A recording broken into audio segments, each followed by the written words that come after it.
Thank you once again for making Locked On Cougars your first listen of the day. If you have not done so already, sign up for the Locked On Cougars Insider Group. Get the inside scoop on all things BYU that I got for you guys. Have one-on-one conversations with myself and also at the same time support the show as well. Check it out. It's $5 a month to be a member of the group, but more importantly, you get a 14-day free trial to see if it's the right option for you guys. A full 2 weeks before you're charged a penny for it. So join us today on the Locked On Cougars Insider Group. Link is in the show notes below, or reach out to us on social media via email, and we'll get you squared away. All right. Brings us to the question today from one of our insiders groups. That comes from Christopher, and he asks this: what does BYU believe the financial ROI on NIL to be? For example, if BYU goes to the finals in basketball, what is the anticipated revenue boosted for BYU? If there is $30 million in total NIL across football and basketball, is that return in increased revenues? I assume ROI for big donors is more the satisfaction for helping programs unless they have their own marketing using the NIL of players. In essence, does BYU revenue equal or exceed NIL donations? I would think someone has created a pro forma calculation for this for some university. It says it's a proposed topic for your show. All right, Christopher, I don't have what you mentioned as a pro forma calculation, which obviously probably exists out there, and I'll probably find it at some point as I continue to look for it. But I can tell you this, what I know about BYU and NIL, and especially when it comes to ROI. College sports is a money pit. Wow, that's breaking news. No, here's the deal. NIL obviously is high-level boosters who have got a lot of money and a lot of money to spend on what are fairly frivolous things. Yours truly, I'm probably not going to be contributing to a high-level NIL anytime soon. The biggest NIL contribution that I have made the past 3 years on this podcast is having Clark Barrington and Connor Pay on my show and paying them a little extra cheddar in NIL to be on this podcast. That is the most I have been able to do when it comes to NIL. I am the smallest of the small fish. We are talking here about boosters out there who have got hundreds of millions, if not billions of dollars in the bank. The Ryan Smiths of the world. Let's acknowledge that for what it is. The bigger point is that the ROI, it depends on the person. Because as you mentioned in there, Christopher, the money can be simple as, hey, I want to get some guys to do some advertising for my business, and we'll see what it drums up. The other side of it is that I think a number of them want to see BYU competing at a national level. Yeah, whether that is going to the NCAA tournament and potentially the Final Four and winning a title in basketball, or going to the college football playoff if you're a BYU football fan. The ROI depends on the person. The bigger point is the eyeballs, the exposure that BYU as a brand gets because of these players. I can mention AJ Dybantsa, for example. I have been told that AJ Dybantsa could be worth $100 million in exposure for BYU this year because of the eyeballs he will draw, being the type of athlete, the type of caliber of player that he is. $100 million. If he's making $7 million, that ROI, it's worth every penny because you have made it multiple times over back in that exposure. Now, how do you calculate that? Because that's actual money going into his bank account of, let's say it is the $7 million. I don't know what the actual number is because once again, they're all inflated, it feels like, but that's beside the point. BYU understands that NIL serves a purpose. It serves a purpose, obviously, to reward the players who have had billion-dollar sports entities grown on their backs. What I'm speaking about college basketball and college football.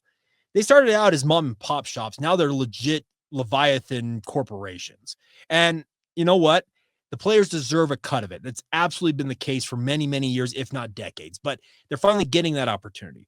Coaches are also fat and happy. We've seen that. We've talked about Kalani Sitake's contract earlier on today's podcast. The bigger point to be made here is the ROI will always depend on who is actually putting the money in. Well, some of them expect an actual return on their investments. Speaking of actual money, yes, those are the ones who are going to do the actual ROI with players doing advertisements and doing spots for them and doing influencer posts on social media and the like, because they want the money that comes off of that coming back to their business. But the other part of it is others out there just want the exposure of BYU and watching their favorite team competing on a national level and potentially winning it all. That would be enough for them. And the other side of it is that BYU they benefit across the board from this, because if BYU is seen by that many people, well, once again, sports is the front porch of a university, and there's going to be a whole lot more people out there who are going to say, who is BYU? What are they about? And they're going to start hitting the Google machine and start to look it up. That's the answer there, is about the ROI, is it's in the eye of the beholder. But the point is, if what I have been told about a guy like AJ Dybantsa being worth $100 million in exposure for BYU this season, that's worth every penny, because that's more than BYU would have invested in its football program, basketball program alone.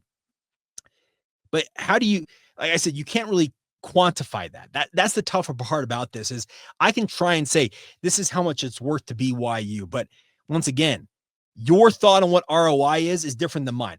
My thought on ROI is, the reason why I did what I did with guys like Connor Pay and a guy like Clark Barrington is I wanted to give them an opportunity to have a platform to express themselves to more Cougar fans out there.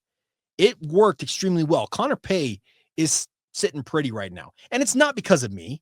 But the thing is, it opened the door for him to go and create his own podcast. It opened the door for him to do all these speaking engagements. He's doing all kinds of devotionals and different things right now than I think he could have ever dreamed about. And my hope is, as the host of this podcast, who had him on for 2 seasons to talk BYU football, my ROI is the fact that I'm watching Connor fly high right now. I hope he latches on in the NFL. I hope that his rookie mini camp invite with the Las Vegas Raiders develops into an undrafted free agent deal in the NFL. I hope he lives every dream he hopes to live as a football player. And the only thing that I hoped for after doing this podcast and paying him, like I said, a relatively insignificant amount of money compared to what he could make in the real world, was to give him an opportunity to kind of get his name and his face out there to the world, and it worked out. So for me, that's what ROI is for me. Would my ROI be different if I were looking to really take this podcast to the next level? Maybe so, but the simple fact of the matter is, nobody can really, I think, tell you what the return on that investment is ultimately going to be, because it's different for everybody else. Christopher, you have a thought on it. I have a thought on it. Everybody else listening and or watching this podcast has a thought on it.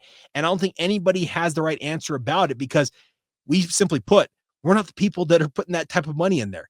If any of those high-level boosters are watching this podcast and you want to come on and talk about what the ROI is for you, hit me up, lockedonbyu@gmail.com. A number of you probably already have my cell phone as well if you want to find it. Reach out. I'd love to have you on the show and let you express your thoughts. But I think it's a really interesting situation. But once again, it's not about, it's not about the individual player or the individual program.